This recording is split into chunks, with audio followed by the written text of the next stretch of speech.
Lubos ang pagdadalamhati ng mga magulang ng dalawang batang nasawi sa Cebu matapos matrap umano sa loob ng isang abandonadong kotse.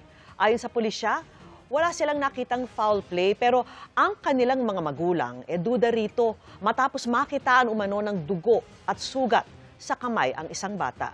Babala, sensitibo po ang inyong mapapanood. Nakatutok si Alan Domingo ng GMA Regional TV. Ito ang huling video ng mag-best friends na sina Remart Cunag at Jeffsian Abiliar. Makikitang masayang naglalaro ang dalawang 7 taong gulang na bata. Nawala ang magkaibigan noong linggo ng hapon. Hindi sila nakauwi kaya hinanap agad sila.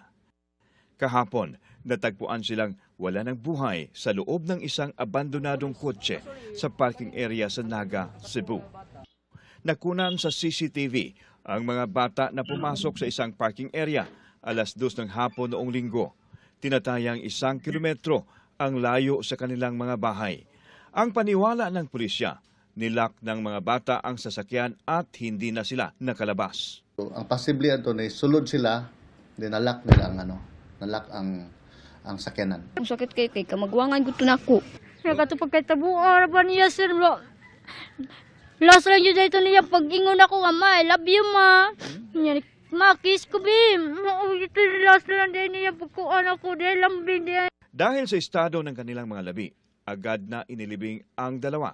Pero gusto ng kanilang mga magulang na ipa-exhume ang mga bangkay para makapagsagawa ng autopsy. Nagduda sila dahil may nakita daw na dugo at sugat sa kamay ni Remart. Kaya baka daw binugbog ito. Nga mo siya ipa-autopsy. Nga naman.